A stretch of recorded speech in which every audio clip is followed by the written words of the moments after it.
শেখ হাসিনাকে গ্রেপ্তারে ইন্টারপোলের red notice জারির ব্যবস্থা নিতে আইজিপিকে চিঠি। সাবেক সেনা কর্মকর্তা জিয়াউল আহসানকে জিজ্ঞাসাবাদের অনুমতি ট্রাইব্যুনালের। আমরা ইন্টারপোলে যেটা আমাদের চিঠিটা থ্রু আইজি যায়, এটা কমিউনিকেট করার দায়িত্ব পুলিশের, আইজিপির, বাট আমরা লিখেছি সরাসরি ইন্টারপোলকেই। এইটাই যাবে সেইভাবে। বরখাস্তকৃত মেজর জেনারেল জিয়াউল আহসান অসংখ্য হত্যাকাণ্ডের সাথে তার সম্পৃক্ততা, গুমের সাথে তার সম্পৃক্ততা, এগুলো আমাদের তদন্ত সংস্থা ইতিমধ্যেই প্রমাণ পেয়েছে। দেখছিলেন প্রধান শিরোনাম। রাতের সময় সঙ্গে আছি আমি জাফর সাদিক। এবার অন্যান্য শীর্ষ সংবাদ। বঙ্গভবন থেকে শেখ মুজিবের ছবি সরানো ঠিক হয়নি মন্তব্যের পর বিবৃতি দিয়ে দুঃখ প্রকাশ রিজভির। উপদেষ্টা নিয়োগে আরও সতর্কতার পরামর্শ মির্জা ফখরুলের। গায়েবী মামলা ঠেকানোর উপায় খুঁজছে সরকার, জানালেন আইন উপদেষ্টা। গণমাধ্যম সংস্কারে হবে রূপরেখা। অ্যাটকোর সঙ্গে বৈঠকে তথ্য উপদেষ্টা। আজারবাইজানে জলবায়ু সম্মেলনে বিশ্ব নেতাদের সঙ্গে ডক্টর ইউনূসের সাক্ষাৎ। সমৃদ্ধ বাংলাদেশ গড়তে সহযোগিতার অঙ্গীকার তুরস্কের প্রেসিডেন্ট এরদোয়ানের। ঢাকাতে পাবলিকের সুবিধা হচ্ছিল, কিন্তু বাদ দেওয়াতে আসলে পাবলিক খুব কষ্টের মধ্যেই আছে। স্যালারি সিস্টেম করলে এই পারাপারিটা কমে যেত। বাসের অসুস্থ প্রতিযোগিতায় সড়কে বিশৃঙ্খলা। নগর পরিবহন সেবায় হোঁচট। রুট পুনর্বিন্যাসে আটকে আছে কর্তৃপক্ষ। নতুন পরিকল্পনার তাগিদ।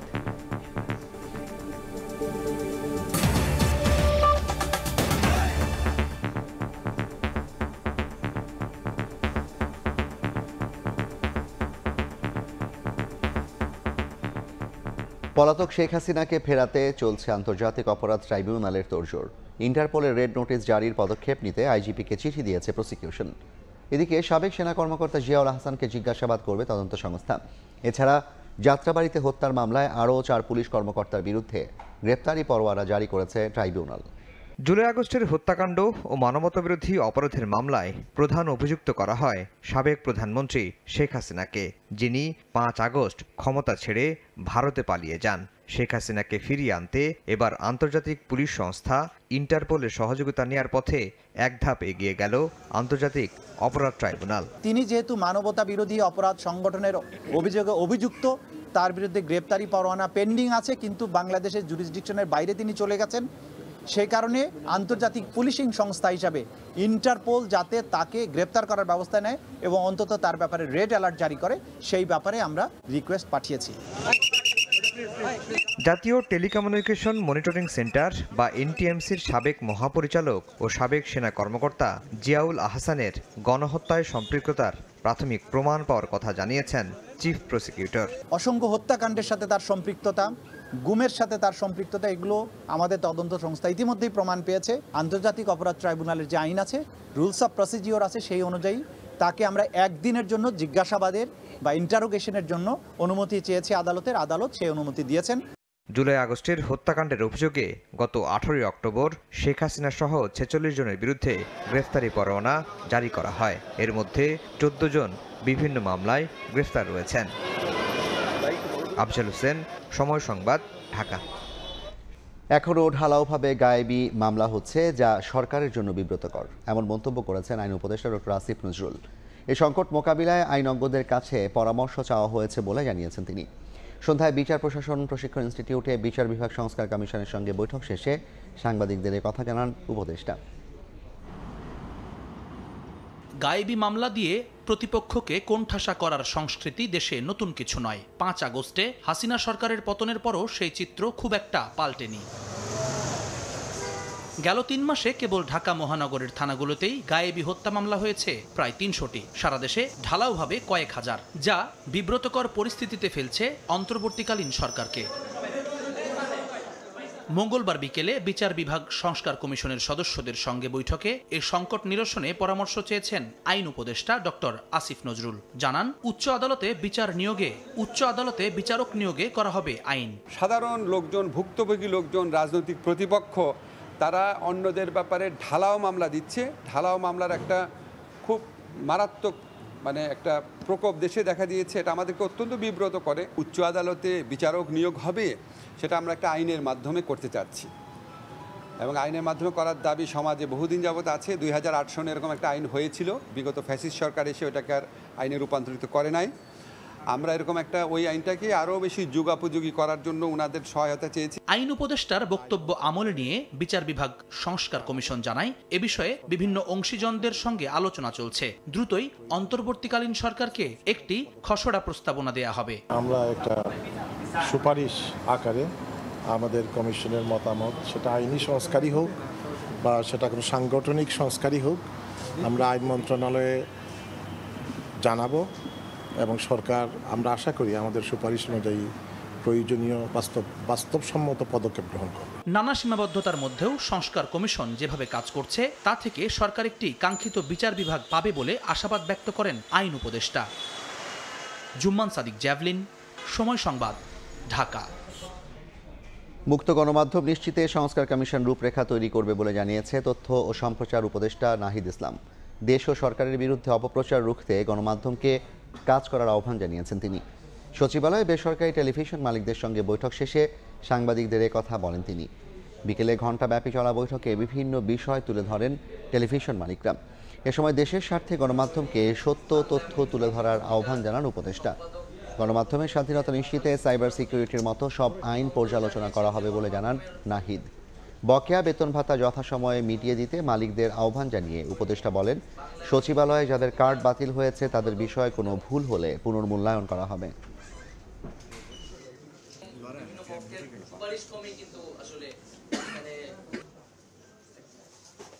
কেউ যাতে বাধা প্রদান করতে না পারে সরকারের জায়গা থেকে, তো সেটার জন্য গণমাধ্যম সংস্কার কমিশন কাজ করবে। গণমাধ্যম সংস্কার কমিশন মূলত বিভিন্ন পক্ষের সমন্বয়ে গঠিত এবং বিভিন্ন পক্ষের সুপারিশ ক্রমেই কিন্তু আসলে এখানে একটি রূপরেখা তৈরি করবে। কোনো কিছুই আসলে উপর থেকে চাপিয়ে দেওয়া হবে না। অপপ্রচারকে কাউন্টার দেওয়ার জন্য বাংলাদেশকে নিয়ে যেই অপপ্রচার হচ্ছে এবং প্রকৃত সত্যটাকে তুলে ধরার জন্য আমাদের কিন্তু সরকার সহ গণমাধ্যমের সংশ্লিষ্ট সকলকে ঐক্যবদ্ধভাবে আসলে কাজ করতে হবে। উপদেষ্টা নিয়োগে অন্তর্বর্তী সরকারকে আরও সতর্ক হতে পরামর্শ দিলেন বিএনপি মহাসচিব মির্জা ফখরুল ইসলাম আলমগীর। সংস্কার কাজ শেষে দ্রুত নির্বাচন দিতে আহ্বান জানিয়েছেন তিনি। এদিকে বঙ্গভবন থেকে শেখ মুজিবের ছবি সরানোর বক্তব্য থেকে সরে এলেন দলটির সিনিয়র যুগ্ম মহাসচিব রুহুল কবির রিজভী। দুপুরে এক বিবৃতিতে দুঃখ প্রকাশ করেছেন তিনি। আপনারা স্বাধীনতার পরে শেখ মুজিবুর রহমানের অনেক অন্যায়, অনেক দুঃশাসন দেখেছি, তারপরে তো সে ছিল, তার ছবিটা ছিল। জিয়াউর রহমান কিন্তু তার ছবি পুনঃস্থাপন করেছে।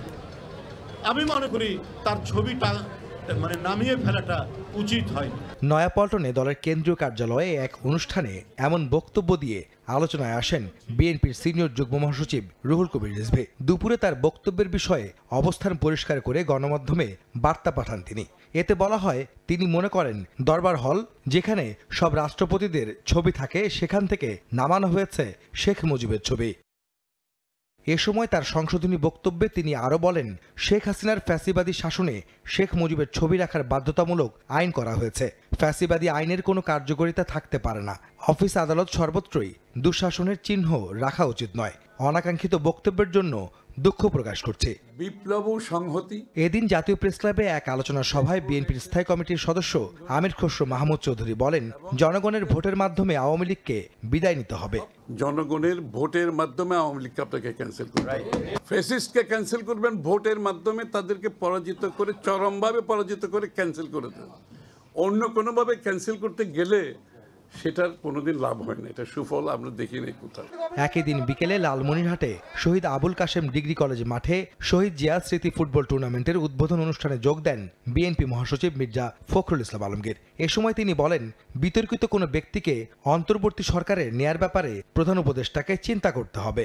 বিতর্কিত কোনো ব্যক্তিকে এই আপনার অন্তর্বর্তীকালীন সরকারে নেওয়ার ব্যাপারে অবশ্যই যারা আমাদের দায়িত্বে রয়েছেন, বিশেষ করে ডক্টর ইউনূস, তাদের এগুলো ব্যাপারে তাদেরকে চিন্তা করতে হবে, যাতে নতুন করে বিতর্ক সৃষ্টি না হয় সেই বিষয়টা লক্ষ্য রাখতে হবে। গত 16 বছরে আওয়ামী লীগ দেশের রাজনৈতিক ও অর্থনৈতিক কাঠামো সম্পূর্ণ ধ্বংস করেছে বলেও অভিযোগ করেন বিএনপি মহাসচিব। এমন কিছু করা।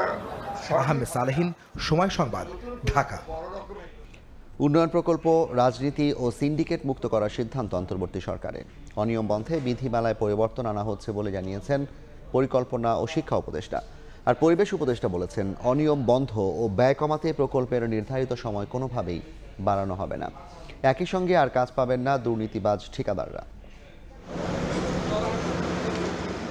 আওয়ামী লীগ শাসনামলে উন্নয়ন প্রকল্পে দুর্নীতি, দফায় দফায় বরাদ্দ বাড়ানো সহ রাজনৈতিক বিবেচনায় প্রকল্প নেয়ার অভিযোগ উঠলেও দায়ীদের বিরুদ্ধে ব্যবস্থা নেয়ার নজির নেই বললেই চলে।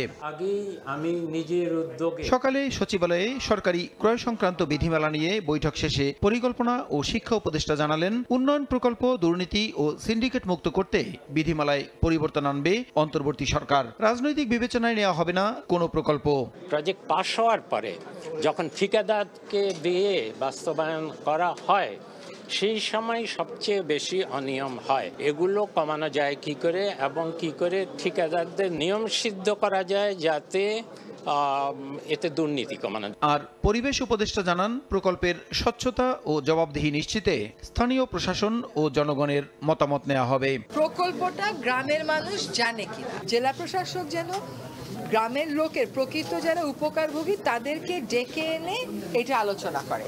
এতে করে হবে কি, খালি যে দুর্নীতি কমবে তা না, জনগণের মনেও কিন্তু কিছু ভ্রান্ত ধারণা আছে, সেগুলো আমরা অ্যাড্রেস করতে পারি। যেভাবে করে টেন্ডারিং চলছে, একটা সিন্ডিকেট হয়ে গেছে, এটাকে তো ভাঙতে হবে। প্রকল্প বাস্তবায়নে দেরি হলে ব্যয় ও দুর্নীতি বাড়ে জানিয়ে প্রকল্পের নির্ধারিত সময় বাড়ানো হবে না বলেও জানান উপদেষ্টারা। সময় বাড়লে ব্যয় বাড়বে, এটা খুব স্বাভাবিক। প্রসূন আশিস, সময় সংবাদ, ঢাকা। বৈশ্বিক জলবায়ু সম্মেলন COP29 আসরে বিশ্ব নেতাদের সঙ্গে সৌজন্য সাক্ষাৎ হলো প্রধান উপদেষ্টা ডক্টর মোহাম্মদ ইউনূসের। সাইডলাইনে অনুষ্ঠিত এসব সৌজন্য সাক্ষাতে বাংলাদেশকে সহায়তার প্রসঙ্গে আশ্বস্ত করেছেন নেতারা। অন্তত 200 দেশের প্রতিনিধি সম্মেলনে যোগ দিয়েছেন। বুধবার সম্মেলনে আনুষ্ঠানিক বক্তব্য দেওয়ার কথা ডক্টর ইউনূসের। বৈশ্বিক জলবায়ু পরিবর্তন বিষয়ক শীর্ষ সম্মেলন কপের এবারের আসর শুরু হয়েছে আজেরবাইজানে। দেশটির রাজধানী বাকুতে হাজির হয়েছেন বিভিন্ন দেশের সরকার ও রাষ্ট্রপ্রধানরা। এবারের আয়োজনে বাংলাদেশের প্রতিনিধিত্ব করছেন প্রধান উপদেষ্টা ডক্টর মোহাম্মদ ইউনূস। বাকু সফরের দ্বিতীয় দিন সম্মেলন স্থলে তার সাক্ষাৎ হয় বিশ্ব নেতাদের সঙ্গে। সম্মেলনের শুরুতেই COP29 সম্মেলনের সভাপতি ও আজেরবাইজানের প্রেসিডেন্ট ইলহাম আলিয়েভ ও জাতিসংঘের মহাসচিব অ্যান্তনিও গুতেরেসের সঙ্গে কুশল বিনিময় করেন অধ্যাপক ইউনূস। এছাড়া অন্তত 20 জন বিশ্বনেতা এবং আন্তর্জাতিক সংস্থার প্রধানদের সঙ্গেও দেখা হয় প্রধান উপদেষ্টার। এছাড়া সম্মেলনের ফাঁকে তুরস্কের প্রেসিডেন্ট রিসেপ তাইয়েব এরদোয়ান ও ফার্স্ট লেডির সঙ্গে সাক্ষাৎ হয় অধ্যাপক ইউনূসের। এ সময় তাকে তুরস্ক সফরের আমন্ত্রণ জানান দেশটির প্রেসিডেন্ট। পাশাপাশি সংযুক্ত আরব আমিরাত ও মালদ্বীপের প্রেসিডেন্ট এবং ইরানের ভাইস প্রেসিডেন্ট সহ বিভিন্ন দেশের রাষ্ট্র ও সরকার প্রধানদের সঙ্গে সৌজন্য সাক্ষাৎ হয় প্রধান উপদেষ্টার। সংস্কার ও সমৃদ্ধ দেশ গড়ায় বাংলাদেশের পাশে থাকার আশ্বাস দিয়েছেন বিশ্ব নেতারা। এদিকে ডক্টর ইউনূসের নেতৃত্বে বাংলাদেশের উন্নয়নের বিষয়ে আশাবাদী বলে সৌজন্য সাক্ষাতে জানান আল আজহার বিশ্ববিদ্যালয়ের গ্র্যান্ড ইমাম ডক্টর আহমেদ আল তাইয়েব। বুধবার জলবায়ু সম্মেলনে আনুষ্ঠানিক ভাষণ দেবেন ডক্টর ইউনূস। জলবায়ু পরিবর্তনে বাংলাদেশের ক্ষতির বিষয়টি বিশ্ববাসীর কাছে তিনি তুলে ধরবেন বলে জানিয়েছেন প্রধান উপদেষ্টার প্রেস সচিব। উনি বলেছেন, আমরা যদি রিনিউয়েবলে সুইচ করি, আমরা যদি নতুন একটা সাস্টেনেবল লাইফ স্টাইলে যাই এবং আমরা যদি সবাই এন্টারপ্রেনারশিপে জোর দেই, অবশ্যই আমরা নতুন একটা সিভিলাইজেশন করতে পারবো। এবারের সম্মেলনে জলবায়ু সংকট মোকাবেলায় প্রায় 200 দেশের শীর্ষ নেতা ও প্রতিনিধিরা অংশ নিয়েছেন। তাজওয়ার মাহমুদ, সময় সংবাদ, ঢাকা। বিদেশ থেকে আমদানি করা 21 কন্টেইনার বোঝাই 10 কোটি টাকা মূল্যের ফল ধ্বংস করার সিদ্ধান্ত নিয়েছে চট্টগ্রাম কাস্টম হাউস। আমদানিকারক ছাড় না করায় বন্দরে পড়ে থাকা এসব ফল অনেকটা খাবার অনুপযোগী। সাক্ষাৎ ত্রিপুর ক্যামেরায় বিস্তারিত জানাচ্ছেন কমল দে। চট্টগ্রাম বন্দরের বিভিন্ন ইয়ার্ডে বর্তমানে 9,000-এর বেশি পণ্য বোঝাই কন্টেনার পড়ে রয়েছে, যেগুলো অনেক আগে নিলামে বিক্রি করার জন্য চট্টগ্রাম কাস্টম হাউসের কাছে হস্তান্তর করা হয়েছিল। এর মধ্যে বিদেশ থেকে আমদানি করা ফল বোঝাই বিশেষায়িত রেফার কন্টেনার রয়েছে কয়েকশো। এ ধরনের 21টি কন্টেনার বোঝাই অন্তত 400 মেট্রিক টন ফল ধ্বংস করার সিদ্ধান্ত নিয়েছে কাস্টম হাউস। আগামী সপ্তাহের মধ্যে আমরা এই কন্টেনারগুলো ধ্বংস করে, এবং এই ধ্বংসের স্থান হচ্ছে সিটি কর্পোরেশন ডাম্পিং ইয়ার্ডে আমরা এগুলো ধ্বংস করব বলে ধ্বংস কমিটি একমত পোষণ করেছে। দক্ষিণ আফ্রিকা থেকে আমদানি করা কমলা, মাল্টা, ম্যান্ডারিন এবং ড্রাগন ফলের বর্তমান বাজার মূল্য প্রতি কেজি 200 টাকার বেশি। সেই হিসেবে প্রতিটি কন্টেনারে অন্তত 60 লাখ টাকার ফল ছিল, যেগুলো নষ্ট হয়ে যাওয়ায় ধ্বংস করতে বাধ্য হচ্ছে। যার কারণে মালটা নিতে ধরেন বাজার হিসেবে অনেক টাকা পড়তে হয়ে যাচ্ছে। ডলারের দাম বেশি, মার্কেটে চাহিদা কম, খাচ্ছে কম, ওই হিসাবে অনেক সময় লোকসান গেলে মানুষ মাল বন্দর থেকে ডেলিভারি নেয় না। বিপুল পরিমাণ আমদানি করা ফল বন্দরে ইয়ার্ডে পড়ে থাকার পাশাপাশি নিলামে তুলতে ব্যর্থ হওয়ার ক্ষেত্রে কাস্টমসের দীর্ঘসূত্রি থেকে দুষছেন বিডার অ্যাসোসিয়েশন। নির্দিষ্ট সময়ে এটা পণ্য অনুমোদন হোক, ইয়ার নিলাম হবে, আমরা বিড করবো, আমরা নিব। ওদের মানে অসহযোগিতার কারণেই মালগুলো ধ্বংসে চলে যাচ্ছে। ফলসহ পচনশীল পণ্যের গুণগত মান বজায় রাখতে রেফার কন্টেনারগুলোকে সার্বক্ষণিক বিদ্যুৎ সংযোগ দিয়ে রাখতে হয়। আর এই খাতে লাখ লাখ টাকা বিদ্যুৎ বিল পরিশোধ করতে বাধ্য হচ্ছে চট্টগ্রাম বন্দর কর্তৃপক্ষ। কমল দে, সময় সংবাদ, চট্টগ্রাম। এ পর্যায়ের শীর্ষ সংবাদগুলো জানিয়ে দিচ্ছে আরেকবার। শেখ হাসিনাকে গ্রেপ্তারে ইন্টারপোলের রেড নোটিশ জারির ব্যবস্থা নিতে আইজিপিকে চিঠি। সাবেক সেনা কর্মকর্তা জিয়াউল আহসানকে জিজ্ঞাসাবাদের অনুমতি ট্রাইব্যুনালের। এবং বঙ্গভবন থেকে শেখ মুজিবের ছবি সরানো ঠিক হয়নি মন্তব্যের পর বিবৃতি দিয়ে দুঃখ প্রকাশ রিজভীর। উপদেষ্টা নিয়োগে আরও সতর্কতার পরামর্শ মির্জা ফখরুলের।